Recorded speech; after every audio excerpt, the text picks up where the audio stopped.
Afternoon welcome to వైద్యం ఆరోగ్యం. నేను మీ ప్రత్యుష. ఈరోజు మన టాపిక్ ఇన్ఫర్టిలిటీ. అసలు ఈ సంతానలేమి సమస్యకు కారణాలేంటి, సంతానలేమి సమస్యలకు లేటెస్ట్ ట్రీట్మెంట్ గురించి తెలియచేయడానికి మన స్టూడియోలో ఉన్నారు 49 hospitals doctor Monika. Hello doctor. Hello అండి.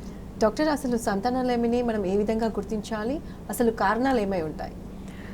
ఈ సంతానలేమి ఇన్ఫర్టిలిటీ ఉంది ఒక కపుల్కి అని ఎప్పుడు చెప్పాలంటే అండి, హస్బెండ్ అండ్ వైఫ్ ఇద్దరు కూడా న్యాచురల్గా ఎటువంటి ప్రొటెక్షన్ లేకుండా, అంటే టాబ్లెట్స్ టు పోస్ట్పోన్ లేదా అవాయిడ్ ప్రెగ్నెన్సీ, ఇటువంటి ఏ ప్రాక్టీసెస్ లేకుండా వీక్కి 2 to 3 times, అది రెగ్యులర్ అన్ప్రొటెక్టెడ్ ఇంటర్కోర్స్ అంటారు. సో ఇలా ఒక 1 year వరకు ట్రై చేసి కూడా ప్రెగ్నెన్సీ కలగలేదు అంటేనే ఇన్ఫర్టిలిటీ ఉంది అని మనం గుర్తించవచ్చు అనమాట. దీంట్లో కూడా కొన్ని సెన్సిటివ్ ఇష్యూస్ ఉంటాయి. 1 yearకి కొంతమందికి కలగకపోవచ్చు ప్రెగ్నెన్సీ, అయినప్పటికీ వాళ్ళలో దే డోంట్ కమ్అవుట్, వాళ్ళకి కొన్ని ఇష్యూస్ ఉంటాయి.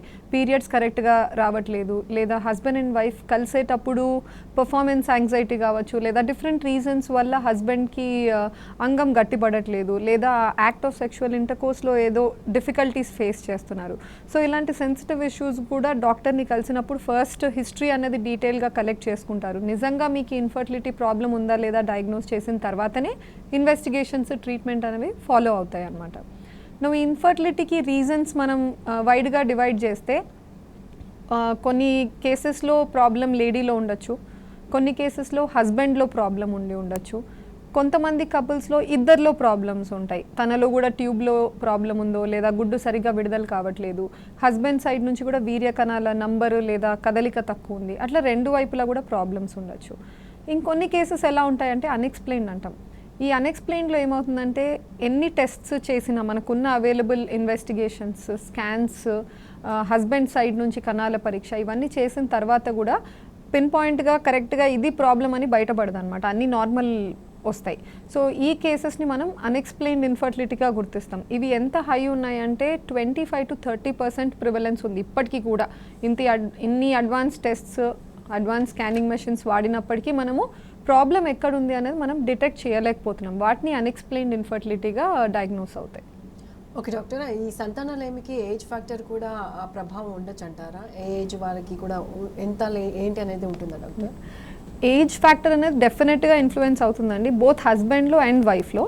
కానీ ఏజ్ రేంజ్ వేరుగా ఉంటుంది అనమాట. వైఫ్కి వేరుగా ఉంటుంది, మెన్లో వేరుగా ఉంటుంది.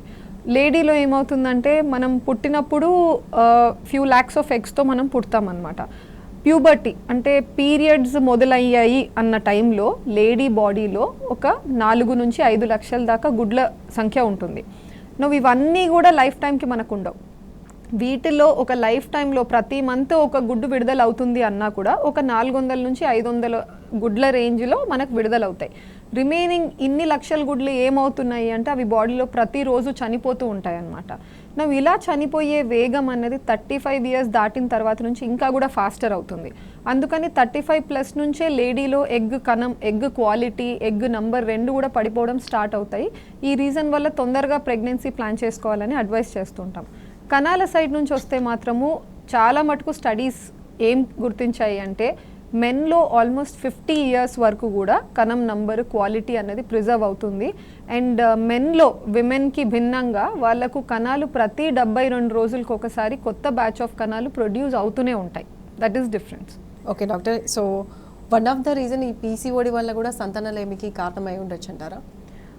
డెఫినెట్గా అండి. ఇప్పుడు లేడీలో ఉండొచ్చు, హస్బెండ్లో ఉండొచ్చు అని అలా చెప్పాను కదా బిగినింగ్ పార్ట్లో. లేడీలో ఉన్న ఫ్యాక్టర్స్లో మళ్ళీ వాటిని కూడా సబ్ క్లాసిఫై చేసుకోవచ్చు. ఎక్కడ ప్రాబ్లం లై అవుతుంది, గర్భసంచిలోనా, ట్యూబ్స్లోనా, లేదా అండాశయాల్లోనా అన్నది. సో అండాశయంలో ప్రాబ్లం ఉండి గుడ్డు సరిగా పెరగట్లేదు, లేదా విడుదల కావట్లేదు, గుడ్ల సంఖ్య రిలేటెడ్, ఇటువంటి ఫ్యాక్టర్స్ వల్ల సమస్యలేమి ప్రాబ్లం ఉండడము మ్యాక్సిమం కేసెస్లో చూస్తాము, ఆల్మోస్ట్ 35 to 40%. దీని తర్వాత ట్యూబ్స్లో ప్రాబ్లం, ఇవన్నీ లేటర్ వస్తాయన్నమాట. సో ఈ ఓవరీలో ప్రాబ్లమ్స్ ఉన్న కేసెస్లో ఎక్కువగా మేము చూసేది ఈ పీసీఓడి సమస్యనే, అంటే నీటి బుడగల సమస్య. కానీ పీసీఓడి అన్నది కూడా ప్రతి 10 girlsలో ఒకరికి ఇప్పుడు ఉంటూనే ఉంది. వాళ్ళు ఫుడ్ వల్ల, లేదా యాక్టివిటీస్ బాగా తక్కువైపోయి సెడెంటరీ ఉండడం వల్ల, వెయిట్ ఎక్కువగా ఉండడం, ఈ ఓవర్ వెయిట్ రీజన్స్ వల్ల కూడా పీసీఓడి ఎక్కువగా చూస్తున్నాము. అందుకని పీసీఓడి ప్రాబ్లమ్ని మనము డైరెక్ట్గా ఇన్ఫర్టిలిటీ పీసీఓడి వాళ్ళు ఉన్న వాళ్ళందరిలో దానివల్లనే ప్రెగ్నెన్సీ కావట్లేదు అని అయితే చెప్పలేము. బట్ డెఫినెట్గా వాళ్ళు ఎక్కడ ప్రాబ్లం ఫేస్ చేస్తుంటారు అంటే ప్రతి మంత్ రెగ్యులర్గా పీరియడ్స్ రాకపోవడం వల్ల ఎగ్ కరెక్ట్గా విడుదల కావట్లేదు. కాబట్టి భర్త భార్య ఏ టైంలో కలిస్తే ప్రెగ్నెన్సీ వస్తుంది లేదా అసలు ఎగ్ ఈ మంత్ విడుదలైందా లేదా అన్నది కూడా వాళ్ళకు క్లూలెస్ ఉంటారు. So if they come to a centre మొదటగా మేము ఏం చేస్తాము అంటే ఫాలిక్యులర్ మానిటరింగ్ చేస్తాం. ఏం ట్రీట్మెంట్ పెట్టకుండా ఎగ్ గ్రోత్ అన్నది వస్తుందా లేదా, లేదు రావట్లేదు అంటే మెడిసిన్స్ పెట్టి ఫాలో చేస్తాం. So that is most basic treatment given for PCOD patients. Okay right doctor. Next caller Adilabad నుంచి సుకన్య. హలో అండి సుకన్య గారు. చెప్పండి. డాక్టర్ గారితో మాట్లాడండి. అవును. హలో అండి, చెప్పండి సుకన్య గారు. హలో మేడం, నమస్తే. నమస్తే అమ్మా, చెప్పండి. నాకు మ్యారేజ్ 10 years అవుతుంది. ఓకే, పిల్లలు లేరు. ఓకే. ఇంతకుముందు ప్రెగ్నెన్సీస్ ఎప్పుడన్నా వచ్చాయా, అబార్షన్స్ అవ్వడం? 1 year బ్యాక్ వచ్చింది. 3 months కు హార్ట్ బీట్ లేదని తీసేసింది. ఓకే, అది న్యాచురల్గా వచ్చిందా అండి లేదా ఏదైనా ట్రీట్మెంట్ ద్వారా వచ్చిందా? ట్రీట్మెంట్ ద్వారానే వచ్చింది. ఇక్కడ హాస్పిటల్ వెళ్ళినాం. ఏ ట్రీట్మెంట్? అది పాలికల్ స్కాన్. అంతే. ఓకే, భర్త సైడ్ కణాలు మీ ట్యూబ్లు అన్నీ బాగానే ఉన్నాయా? టెస్ట్ చేసుకున్నారా? టెస్ట్ చేయించుకున్నా, అన్ని బాగానే ఉన్నాయి. ఓకే, మీ వయసు ఎంత ఉంటుందండి ఇప్పుడు? 29. సరే, మీకు మ్యారేజ్ అయ్యి చాలా టైం అయిందండి. ఇప్పుడు మ్యారేజ్ అయ్యి ఎంత డ్యూరేషన్ అయింది అన్నది కూడా ఇంపార్టెంట్. ఎందుకంటే ఇప్పుడు మీ కేసులో మీరు 29 years, మ్యారేజ్ అయ్యి 10 years అయినప్పటికీ మీ వయసు చిన్న వయసే అయినప్పటికీ ఎంత టైం అయింది మ్యారేజ్ అయ్యి అన్నది మేము అడుగుతూ ఉంటాం. రీజన్ ఎందుకు దిస్ ఇస్ ఇంపార్టెంట్ అంటే మ్యారేజ్ అయిన ఫస్ట్ ఇయర్ ఆఫ్ మ్యారేజ్లో మీకు ప్రెగ్నెన్సీ వచ్చే అవకాశాలు మ్యాక్సిమం ఉంటాయి. ఫికండిటీ రేట్ అంటాం. అంటే ప్రతి నెల మీరు ట్రై చేస్తుంటే ప్రతి నెల మీకు ప్రెగ్నెన్సీ అయ్యే అవకాశాలు ఆల్మోస్ట్ 20% దాకా ఉంటుంది. ఈ fecundity rate per month chance of pregnancy అనేది మ్యారేజ్ ఎక్కువ అయ్యే కొద్దీ నెక్స్ట్ ఇయర్ లేదా థర్డ్ ఇయర్ టైంకి తగ్గుతూ వస్తాయి అన్నమాట. లేదు అని అయితే చెప్పలేం. మీ ట్యూబ్స్ బాగున్నాయి, ఎగ్ విడుదల అవుతుంది, కణాలు బాగానే ఉన్నాయంటే ఎప్పటికైనా మీకు న్యాచురల్గా ప్రెగ్నెన్సీ వచ్చే అవకాశం ఉంది. అండ్ మీ కేసులో అది ప్రూవెన్ కూడా, బికాజ్ 9 years తర్వాత మీకు ఒక ప్రెగ్నెన్సీ వచ్చింది అంటున్నారు. బట్ అన్ఫార్చునేట్లీ అది 3rd monthలో తీసేయాల్సి వచ్చింది. మోస్ట్ ప్రాబబ్లీ అవి జన్యు పరంగానే ఏదో ప్రాబ్లం ఉండి ఉండొచ్చు పిండంలో, అందుకని ఇటువంటి ఎర్లీ మిస్క్యారేజెస్ అవుతాయి. అయినప్పటికీ మీరు మళ్ళీ యూ షుడ్ స్టార్ట్ ట్రయింగ్ అండి. కానీ కీపింగ్ ఇన్ మైండ్ మ్యారేజ్ అయ్యేంత టైం అవుతుంది కాబట్టి అంతా బాగున్నప్పటికీ న్యాచురల్గా ట్యాబ్లెట్స్తో కావట్లేదు ఫాలిక్యులర్ స్టడీస్తో అంటే నెక్స్ట్ ఐయుఐ అన్న ట్రీట్మెంట్ కూడా ఉంటుంది. అక్కడ మీకు బెటర్ ఛాన్సెస్ ఉండొచ్చు. కణాలని డైరెక్ట్గా మీ గర్భసంచిలో డిపాజిట్ చేస్తాము. ఇంకా ఇవి కూడా మీకు వర్కౌట్ అవ్వట్లేదు అంటే కూడా ఇంకా advance level of treatment IVF కూడా ఉంది. బట్ రీసెంట్గానే 1 year బ్యాక్ మీకు ప్రెగ్నెన్సీ వచ్చిపోయింది అంటున్నారు కాబట్టి at least step up the treatment to an IUI. Okay right doctor. కొన్ని రకాల ఇన్ఫెక్షన్ల వల్ల కూడా సంతానలేమి సమస్యకు కారణం అయి ఉండొచ్చు అంటారా? ఇప్పుడు జనరల్ ఇన్ఫెక్షన్స్ మాట్లాడతానండి. జనరల్ ఇన్ఫెక్షన్స్ అంటే లేడీస్ తెల్లబట్ట అవుతుంది అని చెప్పడము, లేదా కింద కడుపు లోవర్ అబ్డామెన్లో పెయిన్ ఉంది, యూరినరీ ట్రాక్ట్ ఇన్ఫెక్షన్స్, యూరిన్లో మంట ఉంది, ఇవన్నీ జనరల్ మోస్ట్ కామన్ ఇన్ఫెక్షన్స్ అనమాట డిఫరెంట్ ఆర్గానిజమ్స్ వల్ల. బట్ ఇవన్నీ కూడా ఏమవుతాయి అంటే గర్భసంచి ముఖద్వారం అంటే భర్త భార్య కలిసే చోటు వెజైనా అని ఉంటుంది, అక్కడ నుంచి పైకి అసెండ్ అవుతూ గర్భసంచి లైనింగ్ని ట్యూబ్స్ని కూడా దెబ్బతినచ్చు అనమాట. ఇవి కాకుండా ట్యూబర్క్యులోసిస్ మనకి ఇండియాలో క్వైట్ ప్రివలెంట్ ఉంది. ఈ క్షయ వ్యాధి ఏమవుతుందంటే కొంతమందికి లంగ్స్ ఎఫెక్ట్ అయ్యి ఉండొచ్చు పాస్ట్లో, చిన్న వయసులో ఎప్పుడన్నా చెస్ట్ టీబీ వచ్చి ఉంటుంది, ట్రీట్మెంట్ కూడా తీసుకొని ఉంటారు, ఆ తర్వాత ఇగ్నోర్ చేసేస్తారు. కానీ అక్కడ నుంచి ఛాతీ లంగ్స్ నుంచి వయా ద బ్లడ్ ద్వారా రక్తం ద్వారా డిఫరెంట్ రీజన్స్లో వెళ్ళి ఆ ట్యూబర్క్యులోసిస్ ఆర్గానిజమ్స్ అన్నవి వెళ్ళి కూర్చోవచ్చు. అది మన వెన్నుముక్క స్పైన్కి కావచ్చు, జాయింట్స్లో కావచ్చు, ఇంటెస్టైన్ కావచ్చు, అండ్ గర్భసంచి. సో గర్భసంచి ఈ రిప్రొడక్టివ్ ఆర్గాన్స్ దగ్గర వస్తే ఎక్కువగా అఫెక్ట్ అయ్యేది 95% కేసెస్లో అఫెక్ట్ అయ్యేది ట్యూబ్స్ అనమాట. సో ట్యూబ్స్లో లైనింగ్ దెబ్బతిన్నప్పుడు ట్యూబ్స్ బ్లాక్ అయిపోవడం, లేదా గర్భసంచి పొర బాగా దెబ్బతినింది అంటే నిదానంగా వాళ్ళకు బ్లీడింగ్ అనేది తక్కువ అయిపోతూ కంప్లీట్గా స్టాప్ అయిపోవడము. సో ఇలాంటి ప్రాబ్లమ్స్ కూడా ఫేస్ అవ్వచ్చు. వీళ్ళని సైలెంట్ ట్యూబర్క్యులోసిస్ కింద మనం చూస్తామన్నమాట. సో ఇలాంటి సైలెంట్ టీబీ ఇన్ఫెక్షన్స్ ఉన్నాయి, లేదా నేనన్న general vaginal infections, urinary tract infections, ఇవేవైనా కూడా డెఫినెట్గా యూట్రస్, ట్యూబ్స్, లైనింగ్ ఆ మైక్రోసెల్యులర్ లెవెల్లో ఖచ్చితంగా సమ్ అమౌంట్ ఆఫ్ ఎఫెక్ట్ అయితే జరుగుతుంది. Okay right doctor. Next caller Vijayawada నుంచి నాగమణి. హలో అండి నాగమణి గారు. హలో మేడం గారు. డాక్టర్ గారితో మాట్లాడేది. చెప్పండి హలో. నాగమణి గారు. మాకు ఇంతకు ముందు ఒక బాబు ఒక పాప ఉన్నారండి. ఓకే అండి. అయితే మొన్న మా బాబు హెల్త్ బాగాలేక చనిపోయాడండి. ఓకే అండి. చనిపోయిన తర్వాత అప్పటికే నాకు ఇది చిన్న ఆపరేషన్ చేసుకున్నామండి మేము. ఓకే అండి. చేసుకున్న తర్వాత మళ్ళీ రీఆపరేషన్ చేయించుకున్నాము. ఓకే. చేయించుకొని కూడా 1 year అవుతుందండి. ఓకే అండి. టాబ్లెట్లు వాడుతున్నాము. ఓకే, అర్థమైంది. మీ ఈ ట్యూబ్ ఫ్యామిలీ ప్లానింగ్ ఆపరేషన్ అంటే సెకండ్ కిడ్ పుట్టినప్పుడు సిజేరియన్ టైంలోనే చేసేసారా అండి, లేదా తర్వాత చేయించుకున్నారా? తర్వాత చేయించుకున్నామండి. అది మామూలు ఓపెన్ చేసి చేశారా, కీ హోల్ సర్జరీయా, లాపరోస్కోపీ ద్వారా? ఓపెనేనండి. ఓపెన్. సరే, ఇప్పుడు ట్యూబెక్టమీలో రకాలు ఉంటాయండి. ఫ్యామిలీ ప్లానింగ్ చేసే దాంట్లో ఓపెన్ సర్జరీస్లో అంటే పొట్ట కోసి మేము ఓపెన్ చేసి ట్యూబ్స్ని బ్లాక్ చేసే పద్ధతిలో పామరాయ్ టెక్నిక్ అన్నది ఎక్కువగా అడాప్ట్ చేసుకుంటాం. పామరాయ్ అంటే ట్యూబ్ని మేము ఫోల్డ్ చేసి ఒక లూప్లో ఆ ఇంటర్ కనెక్టింగ్ సెంటర్ పార్ట్ని కట్ చేసి పూర్తిగా తీసేసి ఈ పక్క ఆ పక్క కుట్టు వేసేస్తాం అనమాట. అంటే సమ్ పార్ట్ ఆఫ్ ట్యూబ్ని మనం తీసేస్తున్నాం పూర్తిగా, అండ్ మధ్యలో కమ్యూనికేషన్ లేకుండా ఈ పక్క ఆ పక్క మనం తీసేస్తున్నాం. అలా ఫ్యామిలీ ప్లానింగ్ జరుగుతుంది 2 వైపులా. లేదు లాపరోస్కోపీలో జరిగితే ఎక్కువగా మేము ఏం చేస్తామంటే చిన్న హుల్కా క్లిప్స్, ఫిల్షీ క్లిప్స్ అని ఉంటాయి, వెళ్ళి ట్యూబ్కి వేసేస్తాం అనమాట. మీరన్న ట్యూబల్ రీకెనలైజేషన్, ఈ ట్యూబల్ రీకెనలైజేషన్ ఎలా జరుగుతుందంటే ఈ ట్యూబ్స్ 2 వైపులు ఏవైతే బ్లాకేజ్ ఉన్నాయో అవి ఓపెన్ చేసేసి రెండింటిని కలిపి కుడతాం. కుట్టిన తర్వాత కూడా సక్సెస్ రేట్స్ అంటే రెస్టోరేషన్ మళ్ళీ ట్యూబ్ ఓపెన్గా ఉండే ఛాన్సెస్ 30 to 40% మాత్రమే ఉంటాయి పోస్ట్ సర్జరీ. మీకు చెప్పే ఉంటారు సర్జరీ తర్వాత ఒక 1 month డౌన్ ద లేన్ మీరు మళ్ళీ టెస్ట్ చేసుకొని ఉంటారు, ట్యూబ్స్ ఓపెన్ ఉన్నాయనే మీరు ట్రై చేస్తున్నారు. అయినప్పటికీ మనం తెలుసుకోవాల్సింది ఏంటంటే మనం ట్యూబ్ అన్నది జస్ట్ ఒక ఎంటీ పైప్ లాగా కాదు, అంటే ఈ పక్క నుంచి ఫ్లూయిడ్ వేస్తుంటే ఆ పక్క నుంచి పడుతుందా లేదా, ఓపెన్ ఉంటే చాలు అన్నది కాదండి. ట్యూబ్కి ఎన్నో ఫంక్షన్స్ ఉంటాయి. ట్యూబ్ మూమెంట్ ఎలా ఉంది, లోపల లైనింగ్ ఎలా ఉంది, ఖచ్చితంగా సర్జరీ జరిగి మళ్ళీ క్లోజర్ చేశాము అన్న కేసెస్లో ఖచ్చితంగా లోపల లైనింగ్ ఎఫెక్ట్ అయ్యి ఉంటుంది. అందుకని ఇప్పుడు మీకు natural pregnancy chances normal cases కంటే తక్కువగా ఉంటాయి. ఇవి ట్రై చేశారు కావట్లేదు కాబట్టి మీరు నెక్స్ట్ IUI ట్రై చేయండి. అవి కూడా కావట్లేదంటే most probable form of treatment, most suitable ఏది ఉంటుందంటే ఐవీఎఫ్లో మాకు ట్యూబ్స్తో సంబంధం ఉండదు, డైరెక్ట్గా అండాశయాల నుంచి గుడ్లు తీసి పిండం తయారు చేస్తున్నాం కాబట్టి maybe that treatment will be best for you. And మీకు ట్యూబ్లో ప్రెగ్నెన్సీ వచ్చే అవకాశాలు కూడా చాలా మటుకు మిటిగేట్ అయిపోతాయి IVF ద్వారా వెళ్తే. ఓకే డాక్టర్, కాలర్స్ రెడీగా ఉన్నారు. హైదరాబాద్ నుంచి జ్యోతి. హలో అండి జ్యోతి గారు. మేడం. ఓకే, డాక్టర్ గారితో మాట్లాడండి. చెప్పండి సార్.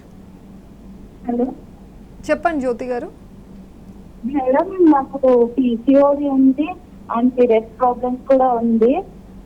రెగ్యులర్ గా కూడా రావట్లేదు పీరియడ్స్. ఓకే అండి. నాకు అది ప్రాబ్లమ్స్ 6 years నుంచి అవుతుంది అట్లా. ఓకే అండి. సో మీరు చూపించుకున్నారా, ఎక్కడన్నా కన్సల్ట్ అయ్యారా? ఇక్కడ చూపించుకున్న PCOD ఉందని చెప్తుంది. మీకు మ్యారేజ్ అయిందా జ్యోతి గారు? మ్యారేజ్ అయింది మేడం, 6 years అవుతుంది. సో ప్రెగ్నెన్సీ కోసమే చూస్తున్నారా ఇప్పుడు? ప్రెగ్నెన్సీ కోసమే మేడం. ఇది నీటి బుడగల సమస్య అన్నది క్యూర్ అన్నది ఉండదమ్మా. అంటే మనం ఏదైనా మెడిసిన్ తీసుకుందాం, లేదా కొంతమంది ఆపరేషన్స్ కూడా చేస్తామంటారు. లాపరోస్కోపీలో ఓవరీలో డ్రిల్ చేస్తాం హోల్స్, PCOD తగ్గిపోతుంది అని కూడా అంటారు. కానీ ఖచ్చితంగా క్యూర్ అనేది అయితే ఉండదు PCODకి. అట్లానే PCOD పేషెంట్స్ కూడా ఎటువంటి ట్రీట్మెంట్ తీసుకోకుండా కూడా కన్సీవ్ అయిన లేడీస్ చాలామందే ఉంటారు.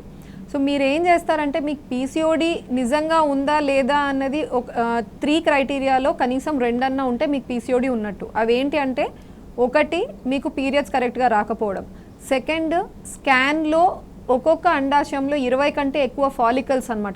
Day 2 పీరియడ్ 2వ రోజు స్కాన్ చేసినప్పుడు కౌంట్ చేసుకుంటాం. 20 కంటే ఎక్కువగా ఈ ఓవరీలో ఉంటే అది 2nd క్రైటీరియా. 3rd వచ్చేసి మొహం మీద ఎక్కువగా పింపుల్స్ రావడం, లేదా హెయిర్ ఎక్కువగా గ్రోత్ రావడం, ఆండ్రోజెనిక్ ఫీచర్స్ అనమాట. సో ఈ 3 ఏ 2 ఉన్నా కూడా మీకు PCOD ఉంది అని డయాగ్నోస్ చేయొచ్చు. మీరు పీరియడ్స్ ప్రాబ్లం ఉందంటున్నారు, స్కాన్లో కూడా ఇలా ఉందంటున్నారు కాబట్టి మీరు ఫస్ట్గా ట్రై చేయాల్సింది టాబ్లెట్లతో. ఖచ్చితంగా ఎగ్ పెరుగుతుందా లేదా చెక్ చేసుకోండి. పెరగడం వరకే కాదు, ఎగ్ విడుదల కూడా అవుతుందా లేదా కూడా చెక్ చేసుకోండి. PCOD వాళ్ళు ఏమవుతుందంటే ఎగ్ గ్రోత్ అయితే వస్తుంది సమ్ టైమ్స్, 18-20 mm వెళ్ళి ఎగ్ విడుదల కాదు, బయట కూడా బ్రేక్ అవ్వదు అనమాట. 25-30 mm వరకు కూడా పెరుగుతూ వెళ్ళిపోతుంది. ల్యూటినైజ్డ్ అన్రప్చర్డ్ ఫాలికల్ అంటారు. అటువంటి కేసెస్లో లోపల ఎగ్ ట్రాప్ అయిపోయి ఉంటుంది. ట్రాప్ అయిపోయిన ఎగ్ బయటికి రావాలంటే బయట కూడా మీకు బ్రేక్ అవ్వాల్సిందే, లేదంటే మీరు ప్రెగ్నెన్సీ ట్రై చేయడానికి ఉండదు ఆ సైకిల్లో. So egg rupture, follicle rupture అనేది కూడా మీరు స్కాన్లో ఖచ్చితంగా చూసుకొని ఆ మంత్ ట్రై చేయండి. లేదు అవ్వట్లేదంటే నెక్స్ట్ మీకు ఐయుఐస్ కూడా ఉన్నాయి. నువ్వు రేర్లీ ఏమవుతుందంటే ఐయుఐస్ కూడా ఫెయిల్ అవుతాయి పీసీఓడి కేసెస్లో. రీజన్ ఇస్ పీసీఓడి ఎగ్ విడుదలైనది, ఎగ్ కూడా చాలా గట్టిగా ఉంటుంది, రెసిస్టెంట్గా ఉంటుంది. అందుకని కణం గుడ్డు వరకు చేరుకోగలిగినా కూడా కణం గుడ్డు గోడను దాటి లోపల వెళ్ళడానికి కష్టపడుతూ ఉంటాయి. ఆ ఫర్టిలైజేషన్ స్టెప్ దగ్గర కూడా ఆగిపోవచ్చు రీజన్స్. దీన్ని ఓవర్కమ్ చేయడానికి మేము టెస్ట్ ట్యూబ్ బేబీ పద్ధతి ట్రీట్మెంట్లో ఏం చేస్తామంటే తీసుకున్న ఎగ్ని, స్పర్మ్ని పిక్ చేసి మేమే ఒక నీడిల్ ద్వారా లోపల ఇంజెక్ట్ చేస్తాం. దాన్ని ఇక్సీ అంటాం. సో ఇలా చేయడం ద్వారా మీకు వెరీ లో స్మాల్ రేంజ్లో మైక్రోస్కోపిక్ లెవెల్లో ఉన్న ఫర్టిలైజేషన్ ఫెయిల్యూర్ ప్రాబ్లమ్ని కూడా మనం ఓవర్కమ్ చేయొచ్చు. అదర్వైజ్ మీరు బేసిక్ ట్రీట్మెంట్తోనే స్టార్ట్ చేసేసుకోండి. Okay doctor, next caller Vijayawada నుంచి లక్ష్మి. హలో అండి లక్ష్మి గారు. నమస్తే అండి. డాక్టర్ గారితో మాట్లాడండి. మేడం. హలో అండి.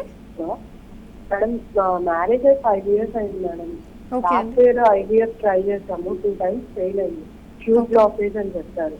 ఓకే, బ్లీడింగ్ కూడా తక్కువ అవుతుంది. ఇందాక మీరు అన్నది టీబీ టెస్ట్, మేబీ టీబీ అన్నారు కదా, యాక్చువల్ టీబీ కూడా చేశారు.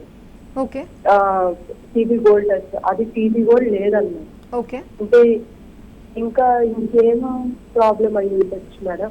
నాకు 2 times ఫెయిల్ అయింది. 3 times ఫెయిల్ అయిందా అండి? 3 times ట్రాన్స్ఫర్స్. మీకు ఇంకా ఎంబ్రియోస్ ఉన్నాయా? లేవు మేడం, అయిపోయింది. ఓకే, సో ఆల్ 3 timesకి వచ్చిన ఎంబ్రియోస్ మీకు సింగిల్ IVF సైకిల్లోనే తయారయ్యాయా?